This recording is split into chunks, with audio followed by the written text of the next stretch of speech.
Olá, está começando mais um Niso Comunidade. Em 7 de novembro é comemorado o Dia do Radialista. Para homenagear esses profissionais, vamos conversar com dois ex-alunos da Uniso, Douglas Vale e Andresa Virgílio, profissionais que trabalham na área. E também vamos receber Cleiton Almeida e Leandro Souza, são professores do curso de enfermagem da Universidade de Sorocaba. Eles vão falar sobre o câncer de próstata. Está no ar o Niso Comunidade.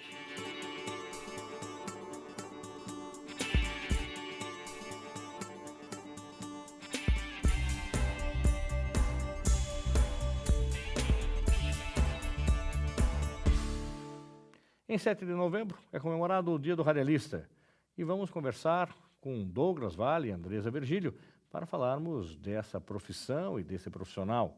São ex-alunos do curso de jornalismo da Uniso.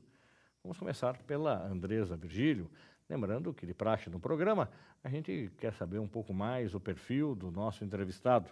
Andresa, muito obrigado pela sua presença. Eu gostaria que você falasse um pouco da sua graduação, da sua titulação acadêmica, né? Você que é especialista na área de comunicação, e como é que está hoje a sua atividade profissional. Hoje você é gerente de negócios na Rádio Cruzeiro. Estou adiantando aqui, mas quero que você conte um pouco. Por que você escolheu o jornalismo e quando é que você começou a fazer o curso e quando terminou? Primeiramente, eu agradeço a oportunidade de estar com vocês aqui homenageando o radialista. Eu tenho 42 anos, sou formada em jornalismo, comunicação social pela Universidade de Sorocaba, formanda do ano de 1999. Eu sou pós-graduada em gestão de empresas de radiodifusão e uma apaixonada pelo rádio. Eu comecei a minha carreira profissional na questão do jornalismo na Rádio Cruzeiro, no ano de 2000, assim que eu saí da Universidade de Sorocaba, eu já consegui essa oportunidade de mercado. Exerci várias funções dentro da Rádio Cruzeiro, passei por assessora da diretoria, produção, produção de conteúdo, produção de pautas, mas hoje eu estou na área de negócios da Cruzeiro FM. Já fazem 18 anos que eu tenho essa história junto ao rádio, né, aos profissionais de jornalismo e radialistas, e sou apaixonada pelo meio, né? Eu vi uma oportunidade na área de negócios dentro de um meio de comunicação para crescer profissionalmente. Muito bem. Da mesma forma, vamos conhecer Douglas Vale, ele também que é jornalista, trabalha numa emissora da cidade, que é a Vanguarda, ele vai contar para a gente, mas passou por outras emissoras também e hoje trabalha aqui também na Rádio Uniso, nosso técnico no laboratório de comunicação. Douglas, da mesma forma, por que você escolheu o jornalismo? Quando é que você começou o curso? Quando é que terminou?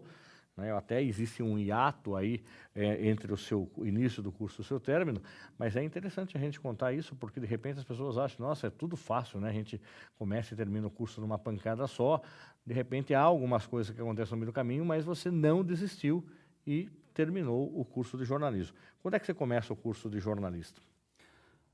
Tudo bem, Fernando? Obrigado pela oportunidade, Andresa. Eu comecei o curso de jornalismo em 2004, a primeira vez, né? Eu sou um apaixonado pelo rádio desde que, como diz, né, no dito popular, desde que me entendo por gente, eu sou um apaixonado por rádio. Sou acostumado a ouvir rádio desde muito cedo, quando morava ainda em São Vicente, no litoral. E aí viemos para Sorocaba e em 2004 eu trabalhava na Nestlé nessa época, e decidi fazer jornalismo. E entrei na faculdade, fiz o vestibular, passei, entrei na faculdade, ainda era no campus, na Eugênio Salerno. Seminário. No seminário, exatamente, no seminário. A Andresa estudou lá naquela época. Eu também estudei no seminário, eu sou do seminário.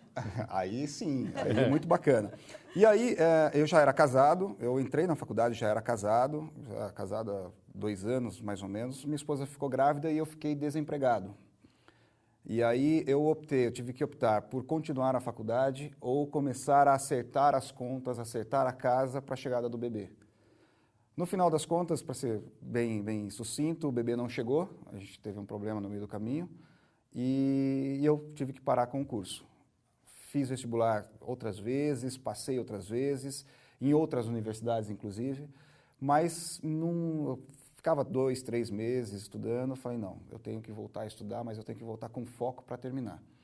Tive passagens pela Rádio Jovem Pan de Sorocaba, foi a minha primeira, foi onde que tudo começou. Você fez o curso de radialista do Senac, que ano? Fiz o curso em 2002, inclusive tive aula com o Fernando Negrão, em 2002, eu me casei quando estava fazendo o curso de radialista ali no Senac. Então, foi nesse tempo, passou o tempo. Em 2004, depois dessa saída da faculdade, eu entrei na Rádio Jovem Pan. Foi a minha primeira rádio. Da Jovem Pan saí, fiquei um tempo fora do rádio, fui trabalhar em empresa, em chão de fábrica. Não estava feliz, não era o que eu queria para a minha vida. E até o dia que eu pedi as contas e para ficar desempregado. Aí teve uma oportunidade na Rádio Rock. Até então, a Rádio Rock era coordenada pela Marina Valsec, que hoje trabalha na Rádio Rock em São Paulo. E ela me chamou, me deu uma oportunidade. E a partir dali, eu posso dizer que a Jovem Pan foi um marco, porque foi a minha primeira emissora. Mas a partir dessa entrada na Rádio Rock, que aí as portas do rádio se abriram realmente para mim. Aí eu fui aprender o que era rádio, fui entender o que era rádio. Tive a oportunidade de passar por promoção, fui agente de promoção, fui locutor, fui jornalista, fui editor, enfim, passei por quase que todas as funções de uma rádio. Hoje, graças a Deus, a gente tem um pouquinho dessa experiência. E aí voltei para a Uniso em 2010 com uma oportunidade já na Jovem Pan novamente, a oportunidade que o Francisco Palhato me deu de poder voltar a estudar. As palavras dele naquela época foram: eu tenho interesse no seu curso, eu tenho interesse que você volte a estudar, então você vai voltar a estudar. A gente vai ajudar como for possível. E aí a rádio me abriu as portas realmente como uma bolsa e eu consegui voltar a estudar e me formei em 2015. E agora estou postulando um mestrado em Comunicação e Cultura. Muito bem. Andressa, nessa sua passagem, no seu período que você está em rádio, você teve a oportunidade, inclusive, de ir para o exterior, onde você teve na RFI, né, que é uma referência para nós do jornalismo de rádio, como o maior conglomerado de empresa de comunicação, que é na França. Como é que você chegou à RFI? Qual foi a importância de você ter sido escolhida para participar de um curso na RFI? O que você aprendeu lá que você trouxe para a Rádio Cruzeiro? Olha, a experiência com a RFI foi fantástica. É um outro universo. O rádio lá ele é tratado de uma forma totalmente diferente do rádio no Brasil. Não que a gente não leve a informação com seriedade, mas o rádio lá, ele não é mantido pela iniciativa privada e nem pelo governo. Eles recebem uma verba específica para manter toda aquela estrutura que vocês conhecem, tanto da BBC quanto da Rádio França Internacional. A Rádio França ela é parceira da Cruzeiro FM já faz 20 anos. A gente tem a recepção desse sinal exclusivo com eles via satélite, isso de 20 anos atrás. E esse convite, eu participei de 3 congressos, na verdade, junto com a Rádio França Internacional. Fui convidada para eles para ir até a França, no Chile e num primeiro congresso, num primeiro momento em Salvador, em 2002. E lá, Fernanda, eles abordam muito a questão da importância da informação, da veracidade do fato. Então, eles são uma rádio extremamente comprometidas com a verdade, no que acontece ao redor do mundo, no que acontece no meio informativo do rádio, e não como um produto comercial, e mais como um produto informativo para os governados, né? Porque ele se mantém ali com a estrutura de uma verba que é dada para a Rádio France pelo governo, né, mas de uma outra forma, para eles desenvolverem esse trabalho jornalístico, é um trabalho muito sério. A estrutura deles é fantástica, eles têm correspondentes no mundo todo. A gente conversou lá, principalmente pela questão da transição digital, como é que a gente ia fazer com essa convergência de mídias, entre as mídias, para poder manter o rádio vivo. Esse último encontro em Paris foi em 2014, depois teve o outro no Chile em 2016, que eu participei também. Então, a preocupação deles sempre foi como é que a gente vai manter essa atividade do rádio, com essa eficiência do rádio dentro da convergência das tecnologias. Então, é isso que a gente abordou. E o que eu fiz? A gente fez todo um estudo, foram várias rádios no mundo todo que participaram nesses 3 eventos, nessas 3 situações. Do Brasil, a Cruzeiro foi a única? A Cruzeiro foi a única do Brasil, né? E a gente tenta aplicar isso no dia a dia do rádio. Embora a gente saiba que a gente está em constante transformação e evolução, que o consumidor está em constante movimento, que a gente tem que estar ligado nessas novas tecnologias 24 horas. Para você ter uma ideia, tudo que foi falado em 2014, muito não está sendo aplicado hoje em dia. Ainda não? Ainda não. Por mais que o rádio no Brasil, ele não é tão valorizado quanto ele é no exterior. A gente vê em termos de participação de faturamento, por exemplo, nos Estados Unidos em relação ao Brasil. Participação de faturamento nos Estados Unidos é de 30%, né, no bolo publicitário. No Brasil é só 5%. Então, o envolvimento deles com o meio rádio no exterior é extremamente diferente. A gente está muito atrás, essa que é a verdade em relação ao Brasil. Douglas, com relação a público, né? Você hoje é locutor da Vanguarda. A Vanguarda ela tem um perfil de um público pelo 13º ano consecutivo. Ela é top of mind, ou seja, ela é lembrada quando você pergunta para o público de forma espontânea. Quando você pensa em rádio, que rádio você vê em a sua cabeça? Né? A Rádio Vanguarda. E a Rádio Vanguarda tem um público, uma característica de um público, segundo as informações que a gente consegue ter da própria emissora, que é um público mais feminino. Né, da classe B e C, enfim, como é que é, de repente, conversar com esse público? Você está como locutor, além de fazer o jornalismo da rádio também, você é locutor de entretenimento, você faz os programas na rádio.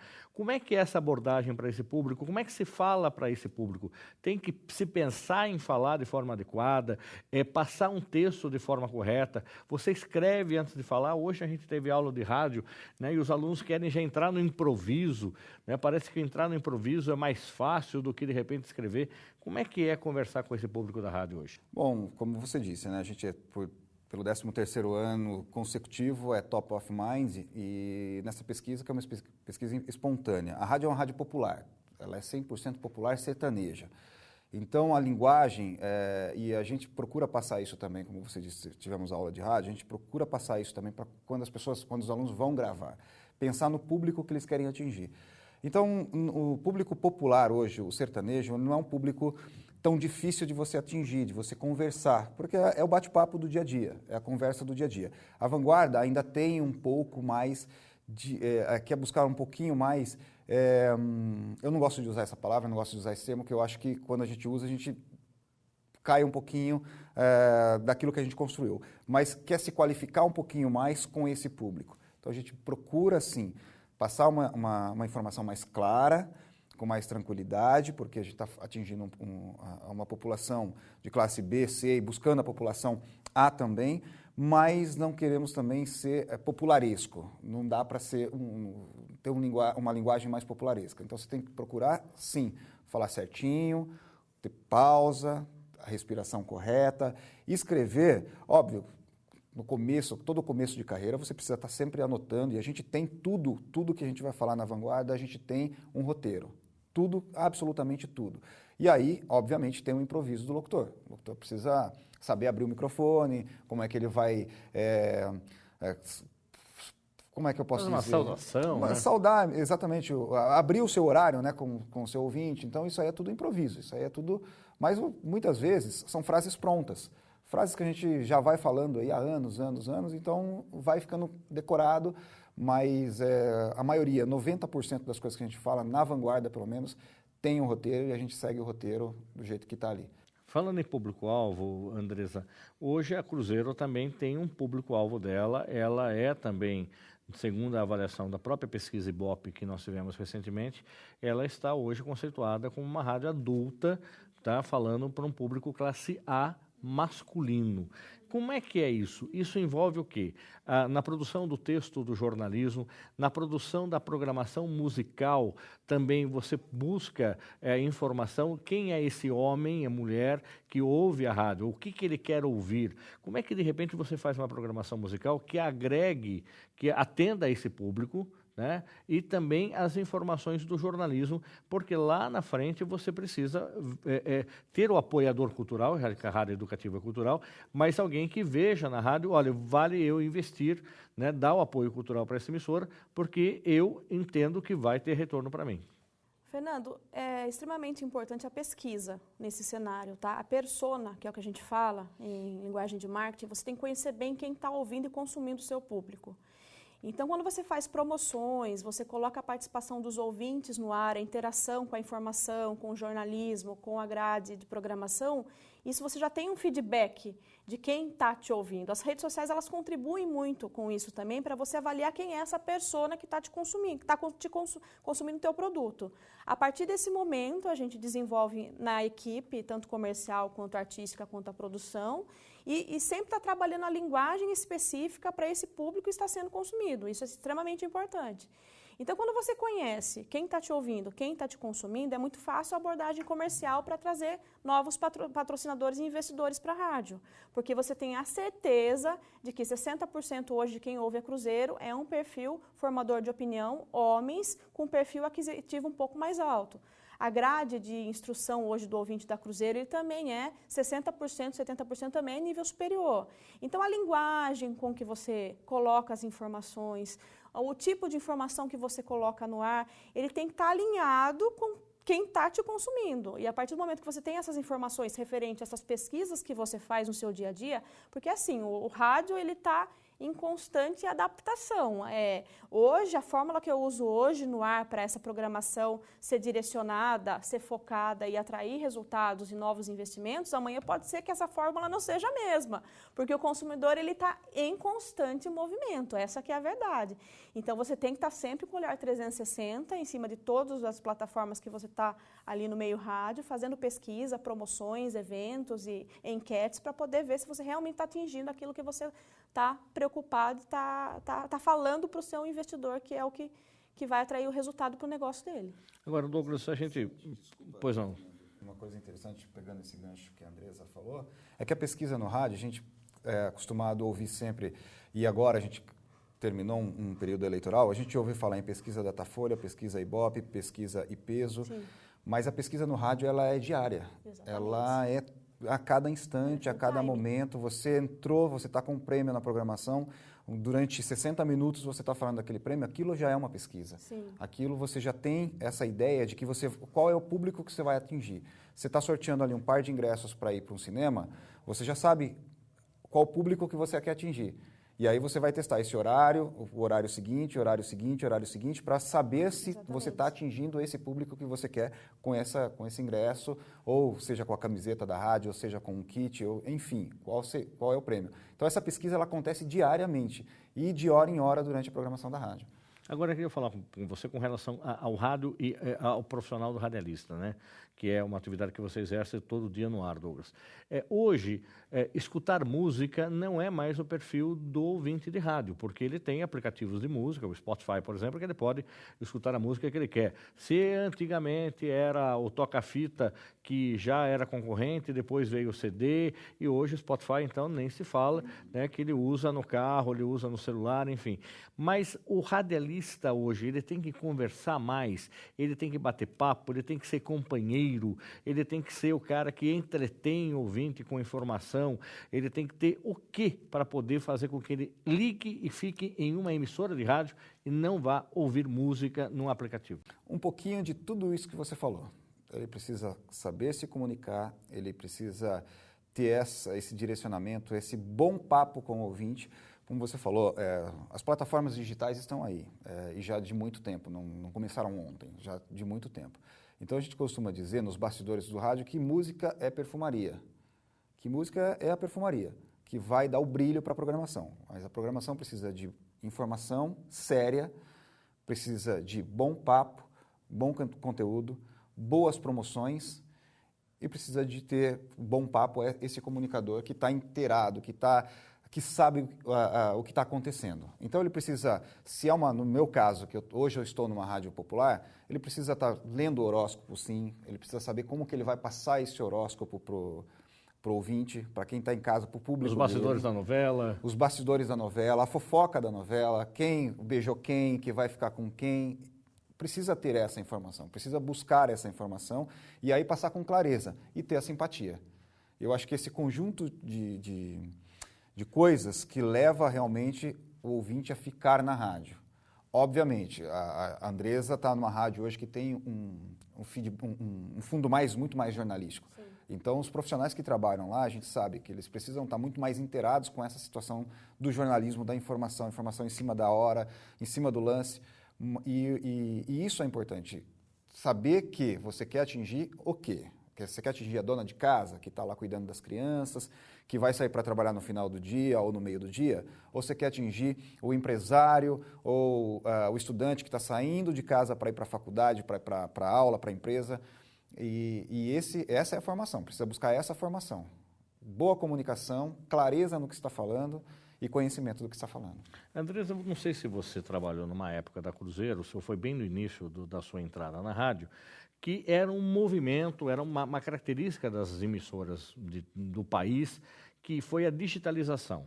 Ou seja, a Rádio Cruzeiro, como outras tantas há praticamente 20 anos, né, mandou embora todos os locutores. A gente falou que mandou embora até o cachorro que cuidava da segurança da rádio com o guarda. Aliás, ficou só o guarda, o cachorro também foi embora. Bom, e aí você tinha as vozes todas gravadas, né? Essa voz chamava música, essa voz chamava a hora certa, né? O papel do locutor foi extinto, e aí, por causa do sistema digital, você tem uma sequência de programação musical, aí essa voz gravada, você tem um banco de vozes que chama música, que fala a hora certa. Bom, aí a Cruzeiro foi uma referência nisso no país, dessa tecnologia, mas percebeu a tempo que isso foi... a audiência caiu de forma gigante. Por quê? O ouvinte não conseguia se identificar mais com a programação da emissora. Ele não tinha com quem falar, ninguém falava com ele, né? Você pegou essa transição do retorno ao rádio com o locutor, e hoje a gente tem uma programação na Cruzeiro que começa às 6h15 da manhã, vamos fazer o nosso comercial, né? Começa com o Rádio Jornal Inclusão, que é um projeto de extensão em parceria com a Rádio Cruzeiro, com jornalismo às 6h15 da manhã, e vai praticamente o dia todo. Tá, como é que foi essa transição? Você participou dessa fase?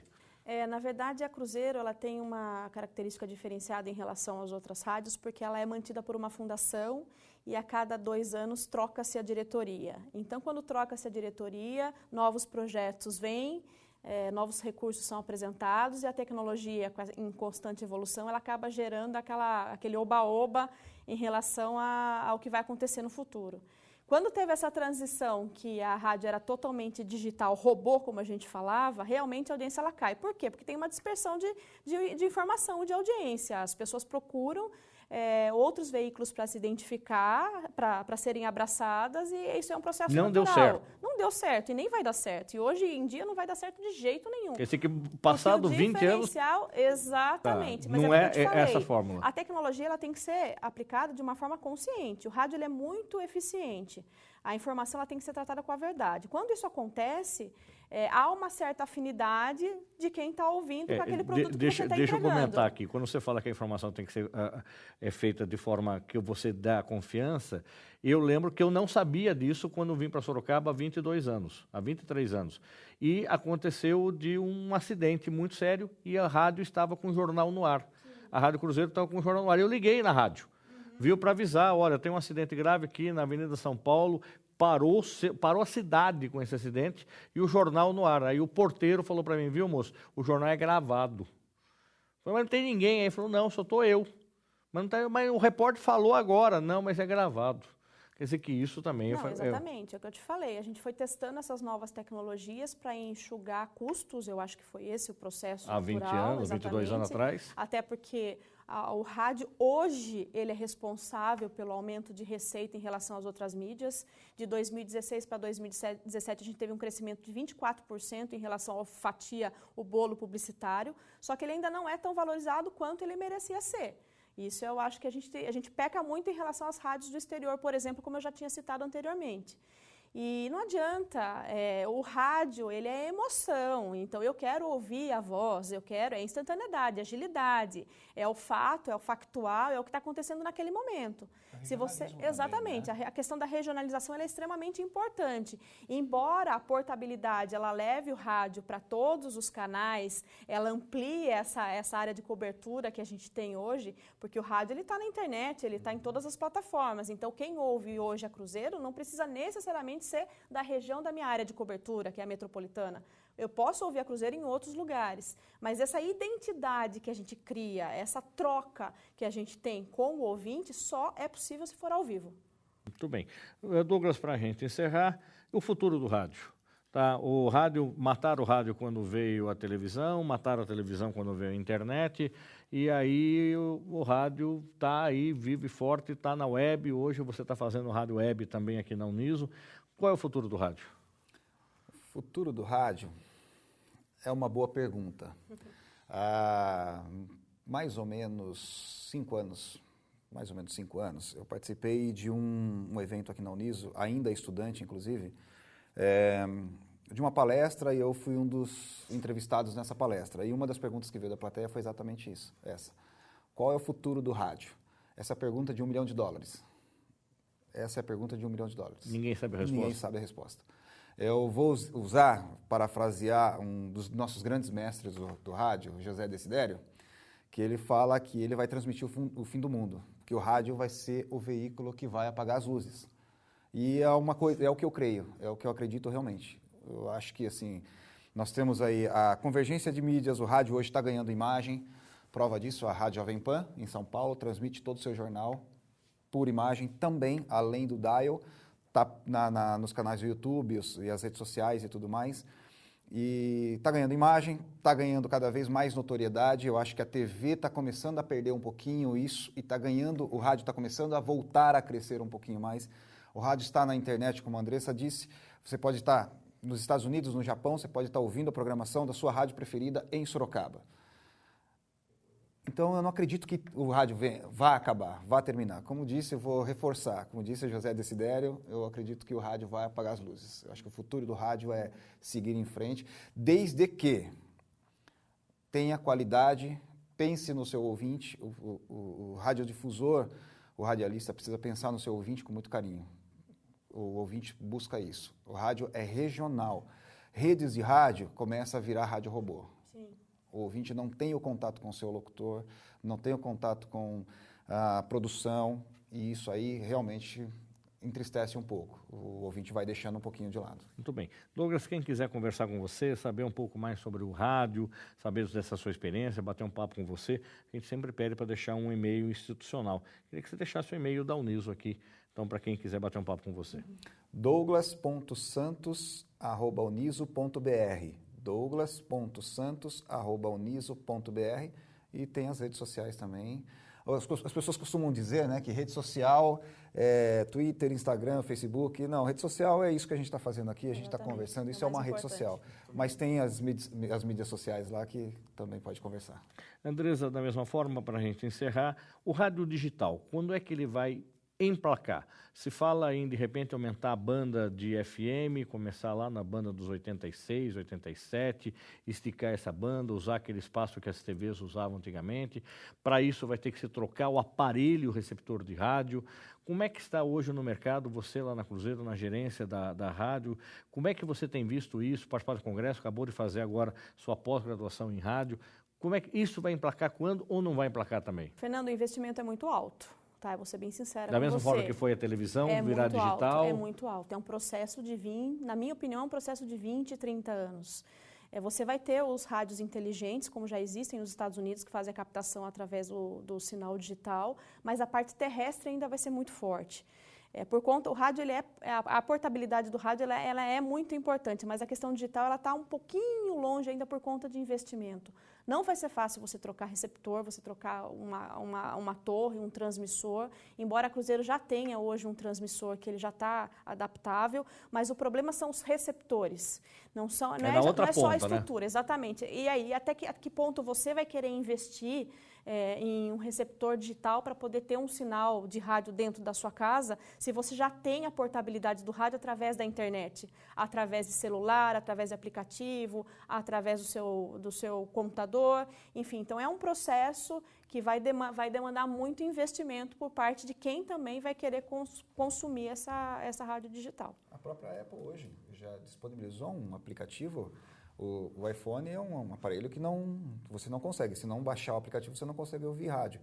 E a própria Apple está desenvolvendo um aplicativo para que você tenha sintonia de rádio no seu celular. Como no sistema Android já permite isso. Também equipamentos para carro já estão vindo, né, com essa tecnologia também de do você web, poder, né? Exatamente, poder acessar. Na verdade, tendo o Wi-Fi, você consegue acessar a rádio de qualquer parte do mundo. A gente consegue se adaptar com facilidade a essas novas tecnologias e estar presente nessas situações, nessas diversas situações. Então, a questão de investimento no digital, ela é muito alta. Essa questão do Wi-Fi, né, hoje com 3G. Sim. Porque os aplicativos de rádio hoje, para quem está começando a fazer os aplicativos de rádio hoje, já existe no mercado aplicativos com baixíssimo consumo de dados. Isso. Para quê? Exatamente para aquela dona de casa, aquele cidadão que realmente não tem um celular com uma conta, Sim. com um plano específico e tudo mais, que vai lá com 10, 15, 20 reais por mês, colocar créditos e tudo mais. E aí o consumo de dados por voz é um pouco maior. Já tem no mercado, já estão sendo desenvolvidos no mercado aplicativos com baixíssimo consumo de dados para rádio, para consumir áudio. Quer dizer, hoje você tem de ponta a ponta. Muito bem. Andresa, para a gente encerrar, eu gostaria que você disponibilizasse o seu e-mail institucional da Cruzeiro, para quem quiser bater um papo com você, saber um pouco mais sobre rádio e conhecer um pouco mais a emissora. O meu e-mail é andresa, com S só, @cruzeirofm.com.br. A rádio fica aqui no Alto da Boa Vista, na Engenheiro Carlos Reinaldo Mendes, entre o Jornal Cruzeiro Sul e a TV Tem. Vai ser um prazer receber todos vocês. Muito obrigado, então, Andresa, pela sua participação. Douglas, da mesma Eu que forma. agradeço. Muito obrigado. Então, 7 de novembro, dia do radialista. Nós vamos para um rápido intervalo e voltamos já. Não saia daí.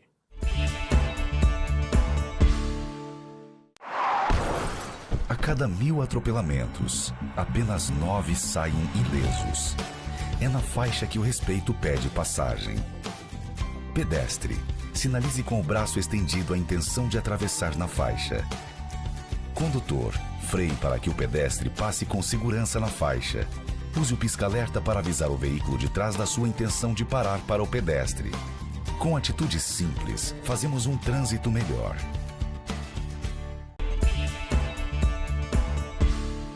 Estamos de volta com o Niso Comunidade.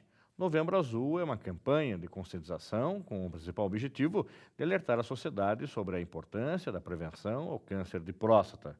Em apoio a esta data, os alunos do 4º semestre do curso de enfermagem da Uniso estarão participando da 2ª Maratona Novembro Azul de Sorocaba. Ela vai acontecer nos dias 24 e 25 de novembro no Jardim Botânico, das 8 da manhã até as 4 da tarde. Lá, eles vão orientar sobre questões voltadas à saúde do homem e também aferir a pressão arterial. Para saber mais sobre o evento, entre em contato com o professor Irineu Contini, que é coordenador do curso de enfermagem da Uniso, pelo e-mail irineu.contini@prof.uniso.br. E para conversar sobre o câncer de próstata, nós estamos recebendo hoje Leandro de Souza e Cleiton Almeida. Eles são professores do curso de enfermagem da Uniso. Lembrando que no próprio site da Uniso, uniso.br, você também confere a programação desse evento. Como de praxe do nosso programa, vamos conhecer um pouco mais o perfil dos nossos entrevistados. Deixa eu começar pelo Leandro. Leandro, eu gostaria que você falasse da sua graduação e da sua titulação acadêmica, há quanto tempo está na Uniso e falando um pouco dessa experiência sua como docente. Tá, bom dia, Fernando. Bom dia a todos que nos assistem. Minha formação, sou enfermeiro, sou formado há 12 anos. Tenho pós-graduação em terapia intensiva, docência e pesquisa na saúde e enfermagem do trabalho. E recentemente concluí o mestrado, em ciências farmacêuticas. E sou docente aqui na Uniso há 5 anos. Minha área de atuação é enfermagem na saúde do adulto. Então eu leciono tudo que refere à saúde do adulto, acompanho práticas nos hospitais, então é isso. Muito bem. Da mesma forma, conhecer o Cleiton Almeida, também professor do curso de enfermagem. Cleiton, gostaria que você falasse da sua graduação, da sua titulação acadêmica e quanto tempo já é docente. Perfeito. Eu sou graduado fazem 12 anos. Eu tenho especialização em doação de órgãos, também tenho especialização em administração em serviços de saúde, também tenho mestrado em ciências farmacêuticas.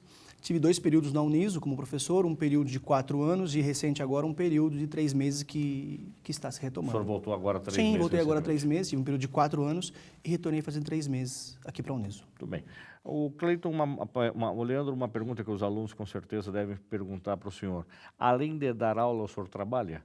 Ou seja, trabalha na área, o senhor se dedica a alguma atividade enquanto profissional de enfermagem em hospitais, em clínicas, ou só hoje está se dedicando à vida acadêmica? Não, eu tenho um outro vínculo, eu sou enfermeiro assistencial em um hospital aqui em Sorocaba e atuo no setor de emergência, adulto e infantil. É importante para o aluno ter essa percepção do professor que está no cotidiano, do dia a dia de um hospital, nessa atividade que ele ministra e traz essa experiência. De repente, cada dia de aula é um caso novo que o professor, além do repertório que ele tem, que ele estudou, para dar exemplo aos alunos? Eu acredito que sim. Isso é um retorno, inclusive, dos alunos. no qual eles dizem que, na medida em que eu trago algum exemplo, né, algum acontecido, a aula acaba ficando um pouco mais interativa, né? Então, eu acredito que isso faça diferença. E, inclusive, para mim mesmo, enquanto docente, parte das minhas aulas, né, eu atrelo à minha prática, né, do dia a dia. Então, acho que para mim, até mesmo enquanto profissional, também é satisfatório. Professor Cleiton, da mesma forma, o senhor que é especialista, inclusive, em doação de órgãos, trabalha no Hospital Albert Einstein, em São Paulo, né? Gostaria que o senhor também falasse dessa sua experiência, também atua profissionalmente, né? E também tem a vida acadêmica. É bem interessante isso que o Leandro falou, porque é uma realidade, né? Você só dá aula, não trabalha? Essa pergunta acaba surgindo com uma certa frequência. Eu também trabalho tanto como docente, como também enfermeiro, né? Eu sou enfermeiro do Hospital Albert Einstein, como o senhor mesmo acabou falando, né? E é importante trazer a vivência, né, para o aluno. O aluno ele se sente muito satisfeito quando o professor ele traz alguma vivência que ele presenciou dentro de um hospital, dentro de um horário de trabalho, dentro de uma atividade ali, né, dentro de uma estrutura que é fora da universidade. Então, é muito rico isso para o aluno. O aluno ele tem uma visão diferenciada do que está acontecendo, muitas vezes, dentro da sala de aula. É bem legal, bem interessante. Muito bem, estamos então comentando que o mês de novembro é o Novembro Azul. Agora, por que foi escolhido esse mês? Por que Novembro Azul? Por que a importância de discutir o câncer de próstata? Eu abro a pergunta para vocês comentarem a respeito disso. Fernando, então, o movimento Novembro Azul iniciou-se no ano de 2003, na Austrália. Desde então, outros países vêm aderindo, né, essa campanha.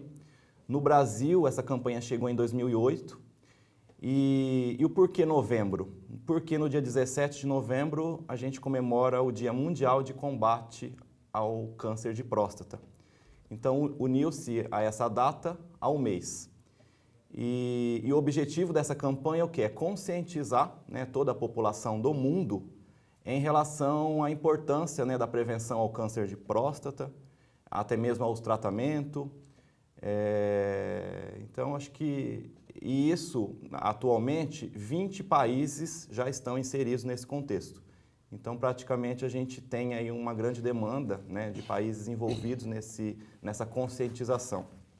Agora, o que é o câncer de próstata? Onde é a próstata no corpo humano e por que precisa se fazer uma campanha sobre isso? A próstata é uma glândula, né? Ela localiza-se entre a bexiga e o reto do homem. A função da próstata é a secreção do sêmen, a produção, né, do sêmen e a secreção do sêmen. Então, por isso que ela faz parte do aparelho reprodutor masculino. E o câncer, né, a definição do câncer, o que é? É uma exacerbação, né, de células diferenciadas, de células que nós chamamos de células cancerígenas, e que essa diferenciação e essa exacerbação de célula formam-se um tumor, que nesse contexto acaba se tornando um tumor de próstata, né, o câncer de próstata. E paralelo a isso, nós temos outros, né, tumores que a gente chama que é uma hiperplasia prostática benigna, que não é o câncer, né? Como o próprio nome diz, é uma hiperplasia benigna, então ela não tem todos os malefícios que um câncer traz e que muitas pessoas acabam confundindo, né? O que é uma hiperplasia prostática e o que é o câncer de próstata. Então, são situações diferentes. E o câncer, ele, né, traz alguns malefícios, né, em relação ao paciente, porque ele acaba tendo aí influência na qualidade de vida dele e tudo mais. Já essa hiperplasia prostática, o paciente ele pode ter uma vida normal, com o mínimo de alterações aí na atividade de vida diária desse paciente. Agora, qual é o sintoma, o que o paciente sente, o que o homem sente que ele percebe que precisa fazer o exame, ou antes dele sentir, ele precisa fazer um exame de prevenção? E qual é a idade? Se fala em 40 anos, 50 anos, mas a partir dos 15, a partir dos 20, a partir do momento que ele começa a ter uma vida sexual, ele deve fazer o exame. Queria que o senhor explicasse, então, quais são os sintomas ou as características disso e qual é a idade para fazer o exame. Tá. Então, assim, o câncer de próstata, ele tem maior incidência acima de 65 anos. E o que recomenda-se? Que a partir de 50 anos faça-se um exame de prevenção. Para pessoas que já teve alguém na família com câncer, pessoas de etnia negra ou pessoas obesas, recomenda-se acima de 45 anos fazer o exame preventivo anualmente.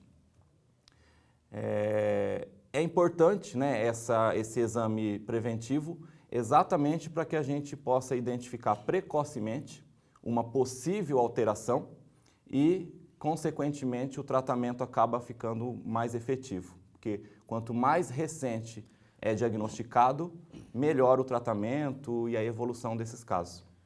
E quais são os fatores de risco do câncer de próstata?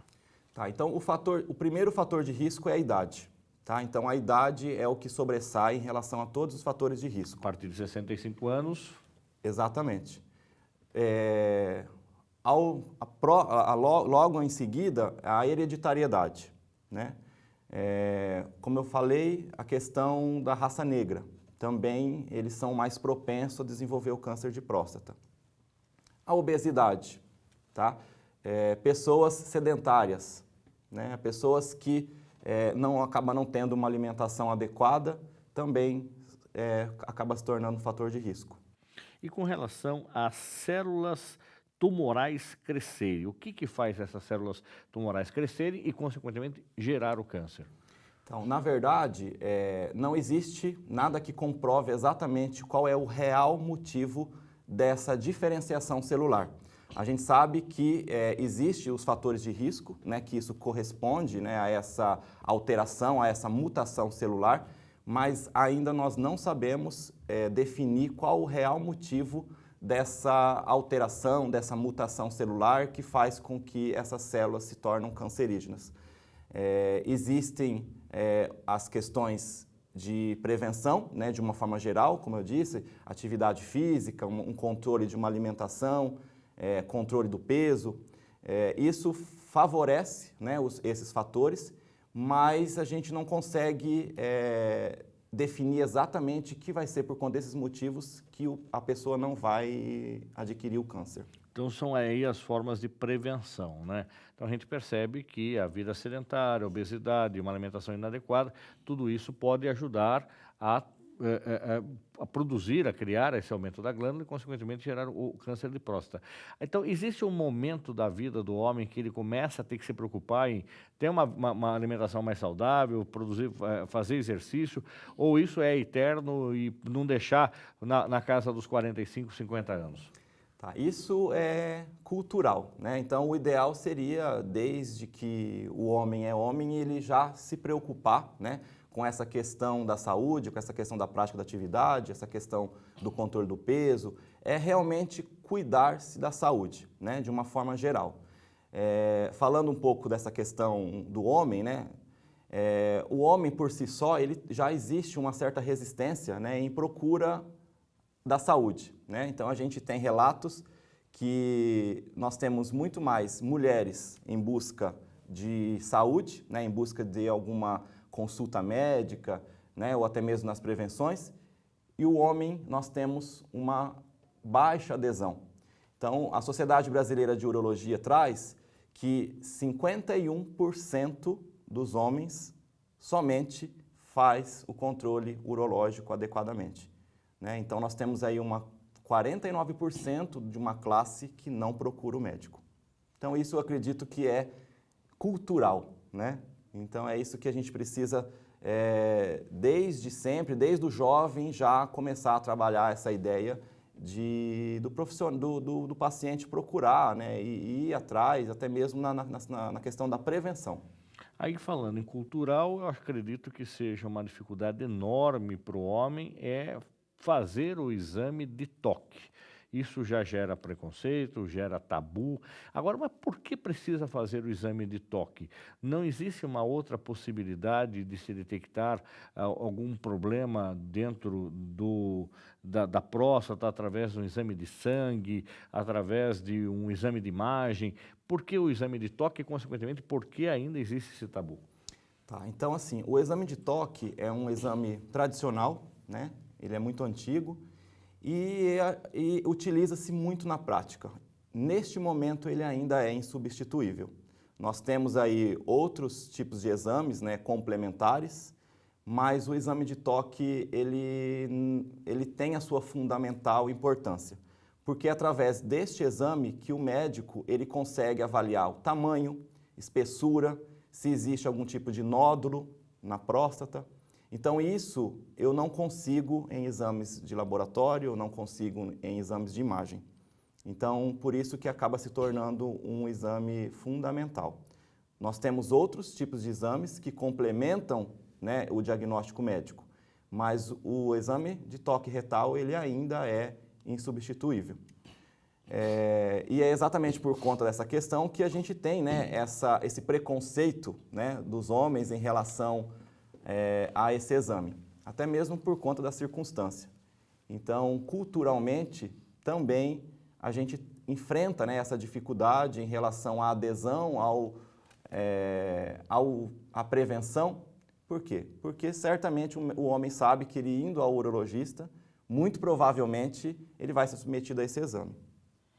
Vamos também saber agora qual a idade recomendada para fazer o exame pela primeira vez. Então, a gente está falando da faixa dos 40, 45, 65 anos, mas existe uma idade específica ou também volta a ser o perfil do paciente? Bom, o que é interessante é assim, o que o Leandro falou, perfeito, que ele falou a questão da Sociedade Brasileira de Urologia, onde 49% das pessoas, dos homens, eles não procuram tratamento. E quando eles procuram esse serviço, infelizmente já está num quadro muitas vezes avançado, o que dificulta o tratamento. A questão da primeira vez de você fazer esse teste, o que é recomendado é que você faça esse teste, como o Leandro falou, 45 e 50 anos. Se você tem uma questão mais hereditária, algum fator de risco, que faça um pouco antes, com 40 anos. Mas o que é importante? Se o paciente ele apresenta algum sintoma da doença, que ele faça o exame o mais precoce possível, porque o mais precoce possível for identificada a doença, o tratamento e a cura se torna consequência, acaba ficando um pouco mais fácil você conseguir controlar e tratar a doença, até mesmo chegar na cura dela. Quanto mais avançado, mais difícil é o tratamento. Agora eu volto a insistir, enfermeiro Cleiton, com relação a alternativas para o exame de toque. Existe algum outro tipo de exame que também pode identificar, sendo que ficou claro que é indispensável acabar com essa bobagem, acabar com esse tabu, que é fundamental para o médico, então, quando faz o exame, ele detecta espessura, detecta se há algum problema na glândula. Agora, existe algum outro exame que o médico pede, que também ajuda ou que antecipa até a questão dessa análise? Sim, existe. Como o Leandro disse, né? É imprescindível o toque. O toque vai acontecer, tem que acontecer. Porque o exame de toque é o primeiro exame que é feito, é o primeiro teste que é feito. Identificando alguma anormalidade na próstata no tratamento de toque, é realizado outros exames. Um deles é um exame de sangue chamado PSA, que é o antígeno prostático específico. Então, esse exame, se ele der alterado, ele pode identificar que o paciente está com câncer de próstata. Também existem outros testes, que são o diagnóstico por imagem, que existe a cintilografia, existe a tomografia computadorizada e também a ressonância magnética, que podem ser feitos, mas tudo acontece primeiro o exame de toque. Se o exame de toque identificou alguma anormalidade, aí dá-se um start para que os outros exames sejam feitos. Aconteceu de ser diagnosticado do câncer. Já morri? Ou existe aí todo um tratamento que é fácil, a resposta é rápida e, consequentemente, o paciente vai voltar a ter uma vida normal? Porque, infelizmente, quando se fala em câncer, a pessoa já se abate, a pessoa se entrega, muitas pessoas não querem nem pensar em tratamento do tipo, olha, quantos dias ou quantas horas eu vou ter de vida? É assim, a palavra câncer, ela é assustadora, né? Quanto a palavra neoplasia, ela é de difícil compreensão para a população. O câncer é mais compreensível e assustador. Então, quando o paciente ele é diagnosticado com câncer, ele acredita que ele vai falecer, que não tem cura, que não tem tratamento. E, na verdade, existe tratamento para isso, né? Existe tratamento e alguns dos tratamentos que existem, nós temos a radioterapia, existe a quimioterapia e também existe a prostatectomia radical. A prostatectomia radical é retirar toda a próstata. Tá? Então, esses são os meios de tratamento que podem existir. Tudo vai depender do estágio que foi diagnosticada a doença. Quanto mais tardio o diagnóstico, quanto mais complicada essa doença, mais agravante está essa doença, infelizmente, é mais difícil fica o tratamento. Porque a doença, ela pode se disseminar. Se a doença se disseminar para outras partes do corpo, o tratamento fica extremamente prejudicado e o paciente ele pode vir a óbito pela doença. Agora, então, consequentemente, então a gente entende que o resultado de uma resposta a um tratamento é muito satisfatório, então. Sim, ela é satisfatória, sim. Próximo, infelizmente, de outros tipos de câncer que têm uma dificuldade maior do tratamento. Sim, sim. Tá.